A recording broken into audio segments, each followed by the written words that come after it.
Ketika bentuknya sudah sempurna dan kutiupkan ke dalamnya dari rohku, maka wahai malaikat semuanya bersujudlah kepada manusia ini. Kita sendiri sebenarnya untuk apa hidup? Adalah manusia dijadikan mahallut tajalli. Jadi artinya nanti orang yang percaya Tuhan dan orang yang tidak percaya Tuhan 50-50. Yang percaya juga tidak bisa membuktikan Tuhan secara fisikly. Yang tidak percaya juga tidak punya dalil untuk mengatakan Tuhan tidak ada. Jadi inti kehidupan adalah sesungguhnya adalah pengabdian. Tuhanku tidak pernah minta disembah kok. Tuhanku menuntut kita untuk mengabdi kepadanya. Dengan apa? Membangun kemakmuran di dunia ini. Ya, bukan membuat cilaka di dunia ini. Agama kita menyuruh kita untuk saling mencintai, bukan untuk saling membenci.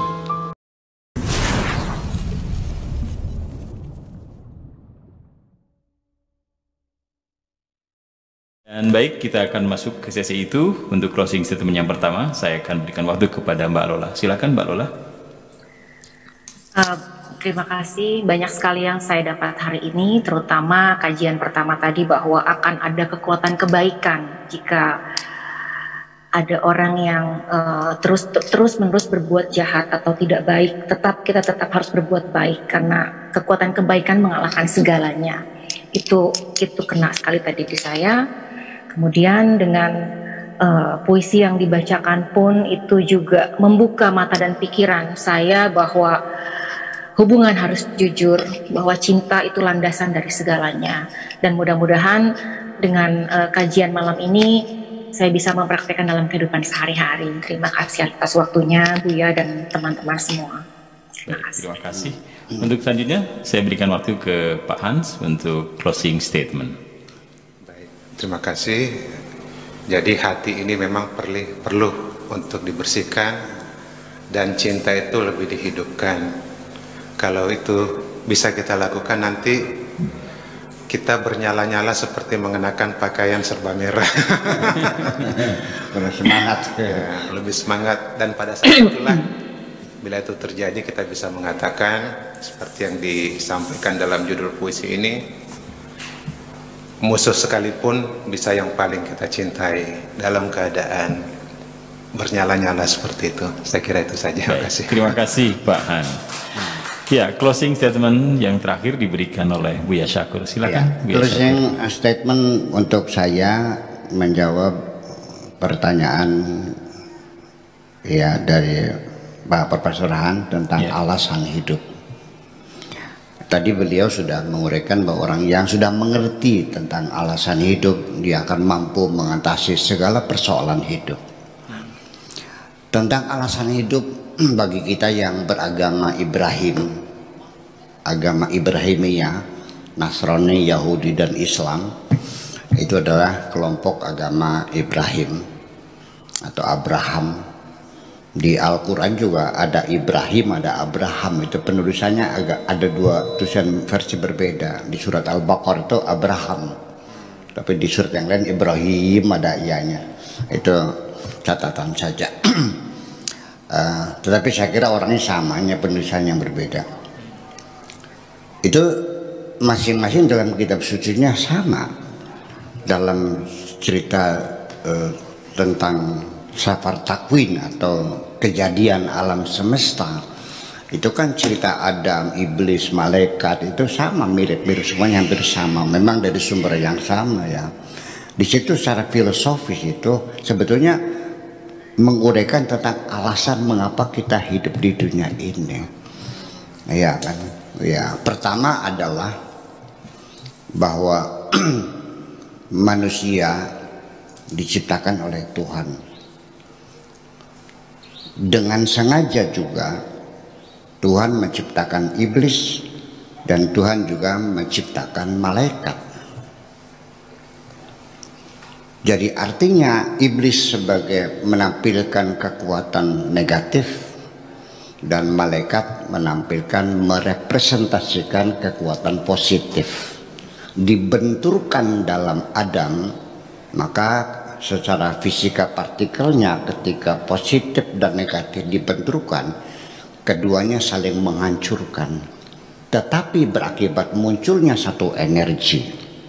Dan ini yang tidak dipahami oleh iblis dan malaikat.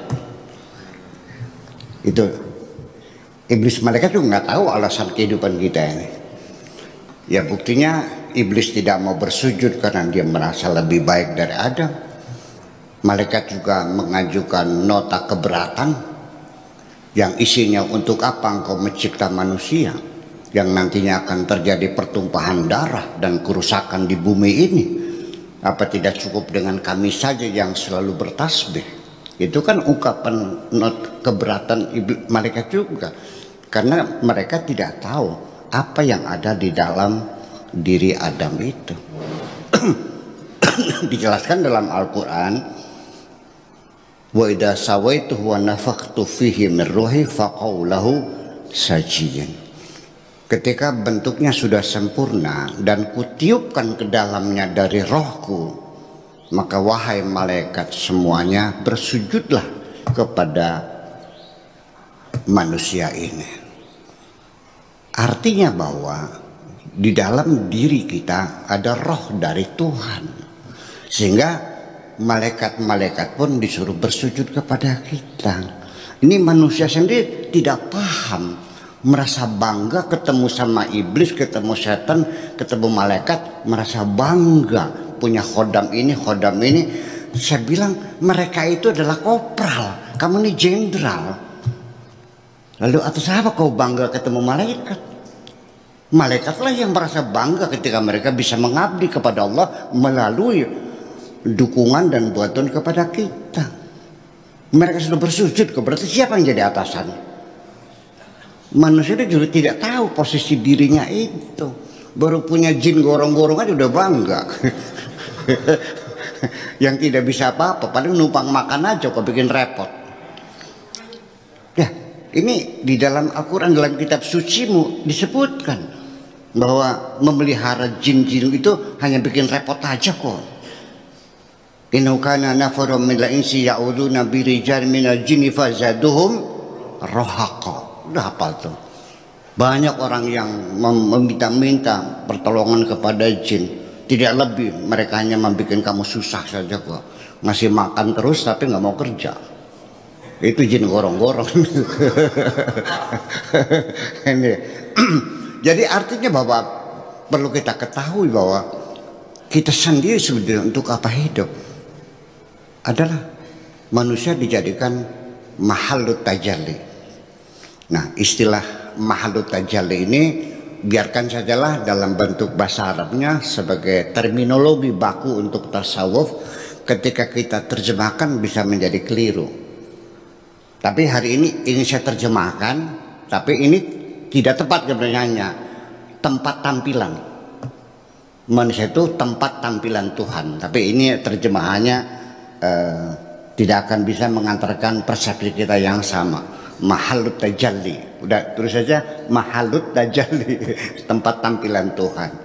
Nah, sehingga akibatnya ketika kita mendeskripsikan Tuhan dengan sifat-sifat mendengar, melihat, berbicara, berkehendak, itu sebetulnya sifat-sifat kita, bukan sifat-sifat Tuhan. Itu hanya metafora saja untuk memberikan pemahaman supaya orang itu paham tentang Tuhan.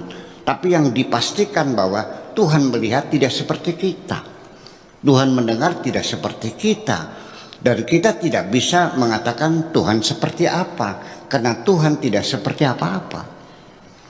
Jadi artinya nanti orang yang percaya Tuhan dan orang yang tidak percaya Tuhan 50-50. Yang percaya juga tidak bisa membuktikan Tuhan secara fisikly.